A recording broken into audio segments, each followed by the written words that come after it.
हिंदुस्तान के अंदर एक इलाका है अमृतसर, तुसी सुनिया भी होना अमृतसर। उथे दे एक बहुत वड्डे वली कामिल हाजी इस्माइल अमृतसरी रहमतुल्लाह अलैह ना बाबा जी मदीना शरीफ गए। किथे गए? गल बड़ी सुनने वाली। हाजी इस्माइल अमृतसरी रहमतुल्लाह अलैह मदीना शरीफ गए ते फरमांदे ने भी जिस होटल ते मैं खाना खाना ना, एक दिन मैं खाना खान बैठा तो मदीने की बिल्ली भी मेरे कोल आके बह गई। सुभान अल्लाह। सुनियो गल, मदीने की बिल्ली मेरे कोल आके बह गई तो मैं उन्होंने भी नाल बिठा के ना खाना खवाया कि मैं क्या मेरे महबूब दे शहर की बिल्ली है, मदीना शरीफ दी सोने दे शहर दी मदीना पाक दी गलियां दी बिल्ली है। मैं उहदे नाल मुहब्बत की, प्यार किया जनाबे वाला। फिर उन्होंने खाना भी खिलाया। कहते ने जदों खाना खिलाया दूसरे दिन फिर मैं उस होटल ते बैठा तो फिर बिल्ली आ गई। फिर उहदे नाल प्यार किया। 3 दिन तक ना बिल्ली आउंदी रही। जदों 3 दिन होए ना तो मैं दिन में सोचिया, ख्याल किया, मैं क्या भी वेखो बिल्ली लगता मेरे नाल मनूस हो गई है, मेरे नाल इहनूं मुहब्बत हो गई है, प्यार हो गया तो मैनू भी इहदे नाल बड़ी मुहब्बत है, मदीना शरीफ की बिल्ली है। तो 3 दिन मेरे बाकी सन। हाजी इस्माइल अमृतसरी रहमतुल्लाह अलैह फरमांदे ने मैं ज़हन में सोचिया, तवज्जो करियो, मैं ज़हन में सोचिया भी 3 दिन रह गए ने मेरे मदीना शरीफ, तो जदों मैं वापस हिंदुस्तान जाना तो मैं बिल्ली भी नाल ही लै जानी है, मैं बिल्ली भी नाल ही लै जानी है। मेरे वास्ते एजाज होवेगा, खुश नसीबी होवेगी कि महबूब दे शहर की बिल्ली मैं अपने नाल लै गया। बाबा जी हाजी इस्माइल फरमांदे ने अजे ज़हन में सोचिया, ज़हन में ख्याल आया ना, ख्याल तो बिल्ली ने खाना छड़ दिता। अजे ज़हन में सोचिया भी मैं बिल्ली नूं नाल लै जाना तो बिल्ली ने खाना छड़ दिता। खाना छड़ के बिल्ली टुर गई। कहंदे ने मैं आख्या पता नहीं इहनूं की होया। कहंदे ने दूसरे दिन मैं गया तो वेख्या तो बिल्ली नबी पाक दियां जालियां नाल चिमट के ना बैठी हुई सी। तो कहंदे ने मैं सोचिया भी यह बिल्ली तो जनाब इत्थे खाना खान नहीं आई। आंदे ने दूसरे दिन वेख्या सुबह शाम जाना मैं नबी पाक दे मुआजा शरीफ दे कोल ते वेखना तो बिल्ली उत्थे ही।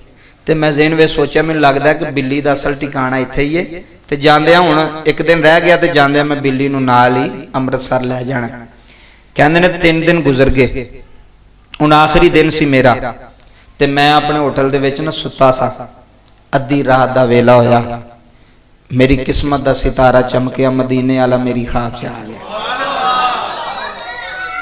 सोहना मुस्तफा कमली वाला लजपाल मेरी ख्वाब च आ गया। करीम नबी लजपाल नबी जो ख्वाब च आए ना तो आके कहने लगे इस्माइल जी हजूर। फरमाया किदन जाना है? जी हजूर सुबह टुर जाना है, अज आखिरी रात है। तो हजूर फरमान लगे भी कलियां जाना है?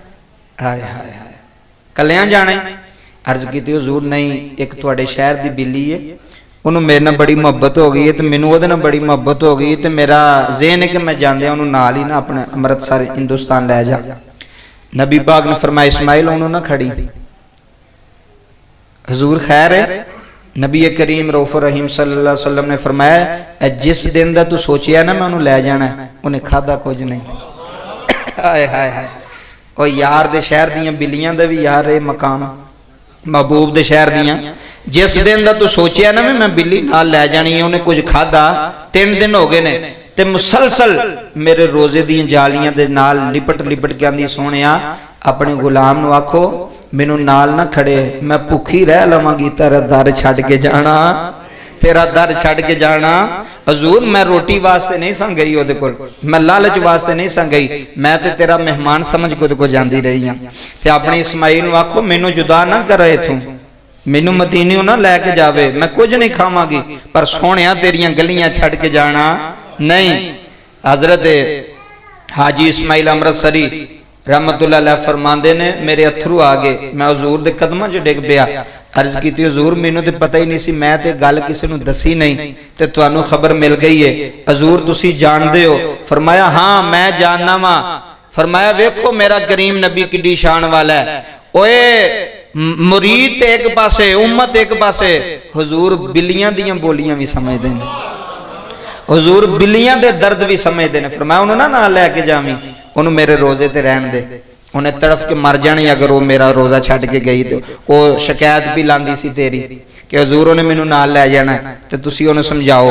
ते नबी पाक ख्वाब च आके हाजी इस्माइल अमृतसरी नूं फरमाया ना उन्होंने ना लैके जाए, कलिया ही जाए। कहन लगे मैं आख्या बिल्लीए वाह तेरे मुकदरां तो भी सदके वो बिल्ली जरिया बन गई है महबूब की जियारत का।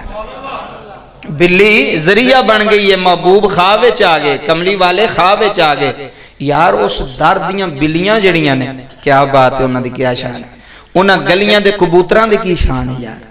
हैं देखो ना कबूतर उत्थे चुगदे ने, खांदे ने, पींदे ने। कदी किसी कबूतर ने बाबा जी उत्थे रोजा रसूल दे इर्द गिर्द भी बैठ नहीं कीती। दसो हम ये कमाल नहीं, ये शान नहीं मदीने वाले दी। और किन्नियां बिल्लियां उत्थे फिरदियां होंदियां ने। कदी वेखो किसी बिल्ली ने उत्थे जनाबे वाला पेशाब कीता होवे, नौज़ बिल्लाह अस्तगफिरुल्लाह, वो तो महबूब दियां गलियां च फिरदियां ने ते अपने मुकद्दरां ते नाज करदियां ने कि सानू ये गलियां नसीब ने यार, अल्लाह तुहानू भी मदीने ले जाए। फिर आखो आमीन। की पता कि कबूल हो जाए। और एक बारी बंदा मदीना शरीफ जावे, हजूर दी नगरी जावे तो फिर पता लगता है। ते हाजी इस्माइल अमृतसरी फरमांदे ने मैं तो बिल्ली तो कुर्बान हो गया जिहदी वजह तो मेरे तो सोने दा करम हो गया, मेरे ते मेहरबानी हो गई। आखिरी गल सुनो,